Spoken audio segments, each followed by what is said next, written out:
In this video, I'm going to show you how to install Java in your machine, in your Linux Ubuntu machine. Okay, so we're going to go to search here. I'm going to go and find terminal. So terminal like that, and you'll find terminal. Click on that. And the first thing we're going to do, now I'm going to use command line because I think it's the easiest way to do this. There's different ways to do this. Obviously, you can just go online and search, but terminal is fine. All right, so we're going to go ahead and say sudo bash first because we want to make sure that we get as an administrator. Say enter. I'm going to enter my password, so you should enter yours as well. Okay, so now we are as administrators here. And the next thing we're going to do, we are going to type the following. Say add -apt -repository space ppa web app d8 team, like that, okay, and Java, and then press enter. Okay, and we'll see this important note here about Java. Okay,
Now, to run that program, we can say Java test like that, and we should see hello, which is exactly what we set it to print.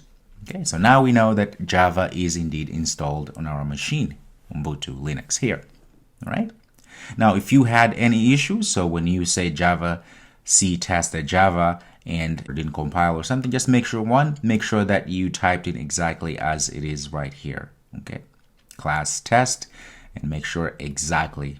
Okay, it has to be exactly like that. If it's exactly like that and you have some sort of error that says Java wasn't installed, just go back, rewatch this video and follow exactly as we did, as I showed you, to install Java and make sure that we set up the variables and everything. All right, so perfect. So Java now is installed and we are good to go. I'll see you in the next video.